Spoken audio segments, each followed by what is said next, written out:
नमो नमः मित्राणि सर्वेभ्यः। स्वागतम अत्र भवतां सर्वेषां। स्वागत है आप सभी का।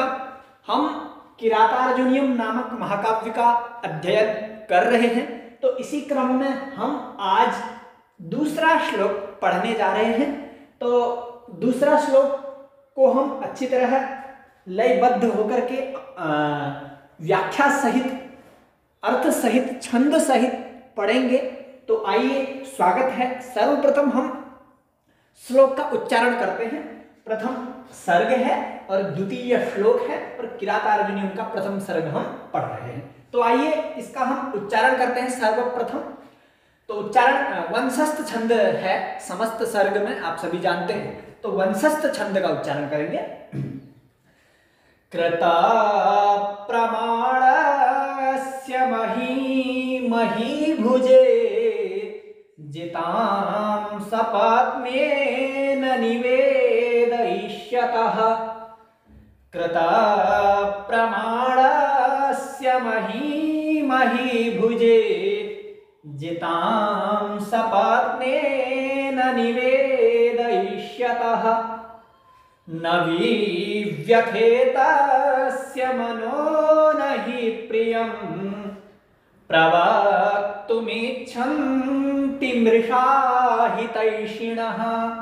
न विव्यथेतस्य मनो न हि प्रियं प्रवक्तुमिच्छन्ति मृषा हितैषिणः।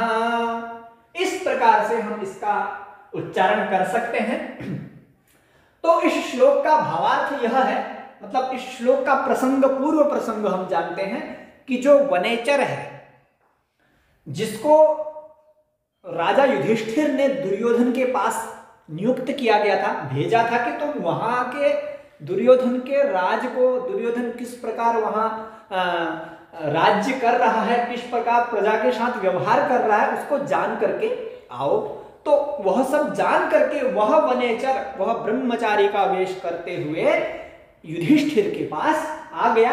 और युधिष्ठिर के पास आता हुआ उसने उसको, जो दुर्योधन वहां पर राज कर रहा था, वहां जो भी उसकी क्रियाएं चल रही थी, उन सभी क्रियाओं को वह राजा युधिष्ठिर के पास बताता है। तो इसी क्रम में यह इसमें बताया गया है कि इसका क्रियापद है कि तस्य मनो न विव्यथे। तस्य मनः न विव्यथे। तस्य कस्य? तस्य कृत प्रमाणस्य, तस्य वनेचरस्य, जो वनेचर है उसके लिए षष्ठी का प्रयोग किया गया है। तो तस्य कृत प्रमाणस्य मनः न विव्यथे, उसका प्रणाम किए हुए का, प्रणाम किए हुए कहने का मतलब है जिसने युधिष्ठिर को आकर के प्रणाम कर लिया है, ऐसे प्रणाम किए हुए का, तस्य कृतः प्रमाणस्य कहने का मतलब कृतो येन प्रणामः तस्य तेन तस्य कृत प्रमाणस्य, जिसने प्रणाम किया है और उसका मन विव्यथा नहीं हुआ। कहने का मतलब है उसका मन जो है नहीं हिचकिचाया। उसका विव्यथे कहने का मतलब है कोई व्यथा नहीं आई, कहने का मतलब कोई विघ्न नहीं आया। उसने स्पष्ट ही उनको क्या कर दिया, बोल दिया, राजा को बोल दिया। जो वहां पर युधिष्ठिर दुर्योधन कर रहे हैं वो सारी प्रक्रिया उसने उनको बता दिया। उस बात को बताते हुए तस्य मनः न विव्यथे, उसका मन नहीं हिचकिचाया। ठीक है, उसका मन क्या करते हुए नहीं हिचकिचाया? निवेदयिष्यतः, निवेदयिष्यतः तस्य मनो न विद्यते। ये निवेदयिष्यतः षष्ठी का है। कहने का मतलब है निवेदयिष्यतः कृत प्रमाणस्य तस्य वनेचरस्य मनः न विद्यते। ठीक है, निवेदन करते हुए का, जो निवेदन कर रहा है, तो वह किस पर निवेदन कर रहा है, किससे निवेदन कर रहा है? मही भुजे। मही भुजे यानी कि राजा युधिष्ठिराय। ठीक है, कहने का मतलब क्रिया के साथ होने के कारण इसमें क्या आ गया? संप्रदानत्वम, संप्रदान आ गया। मही भुजे यानी कि युधिष्ठिर के लिए। मही भुजे कहते हैं, मही कहते हैं पृथ्वी को, भुजे कहने मतलब है जो पृथ्वी का भोग करता है। महीम भुनक्ति इति मही भुजे, मतलब जो पृथ्वी का, जैसे महीपति, महीपति किसको कहते हैं? राजा को कहते हैं। मही का जो पति है, पृथ्वी का पति है जो, तो उसको कहते हैं राजा। तो मही भुजे, उस मही भुजे में यानी कि उस राजा में निवेदन करते हुए, उस राजा के लिए, युधिष्ठिर के लिए, ये युधिष्ठिर के लिए प्रयोग किया गया है। उस युधिष्ठिर के लिए निवेदन करते हुए, उस प्रणाम किए हुए, मतलब प्रणाम कर लिया है, उस प्रणाम किए हुए वनेचर का मन नहीं विचकिचाया। ठीक है, वो किसका निवेदन कर रहा है? वो किसको निवेदित कर रहा है? वहां पर किसके बारे में बता रहा है? सपत्नेन जिताम महीम। सपत्न कहते हैं किसको?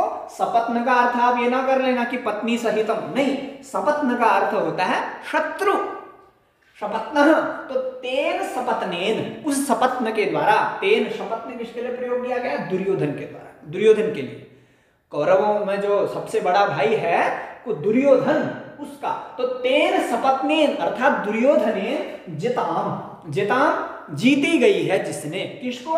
महीम पृथ्वीम निवेदयिष्यतः, शत्रु के द्वारा जीती गई पृथ्वी को निवेदित करते हुए, उस पृथ्वी के बारे में, पृथ्वी को, मतलब पृथ्वी को कहने का मतलब है राज प्रजा की व्यवस्था को निवेदन करते हुए उसका मन नहीं हिचकिचाया। तस्य मनः न विद्यते, इस प्रकार से इसका अन्वय होगा। अब एक बार अन्वय दिखाते हैं कि कृत प्रमाणस्य तस्य सपत्नेन जिताम महीम महीभुजे निवेदयिष्यतः तस्य मनः न विद्यते, उसका मन हिचकिचाया नहीं। कहने का मतलब है प्रणाम किए हुए उस वनेचर का राजा युधिष्ठिर के लिए उस दुर्योधन की बातों को निवेदन करते हुए, दुर्योधन की क्रियाओं को निवेदित करते हुए उसका मन नहीं हिचकिचाया। क्योंकि ऐसा होता है, जो हमारा अगर अच्छा मित्र नहीं है तो वह क्या करता है, अगर हमें वह बात भली झूठ है, यदि हमको वह बुरी लग रही है तो वह बताता ही नहीं है, सोचता है कि इसको बुरा लग जाएगा, चलो जैसा भी है बुरा लग जाएगा, इसको नहीं बताते हैं। लेकिन मित्र वही होता है जो हमें भले ही बुरा लगे या अच्छा लगे, ठीक है, अगर वो बात झूठ है तो उसको बोलने में नहीं हिचकिचाता है, वो सीधे बोल देता है जैसा हो रहा है वैसा। क्योंकि वनेचर यहां पर सोचता कि यदि मैं युधिष्ठिर को दुर्योधन की सारी बातें बताऊंगा तो थोड़ा युधिष्ठिर थोड़ा परेशान हो जाएंगे। इस बात को उसने नहीं ध्यान में रखते हुए जैसे का तैसा वहां पर बता दिया।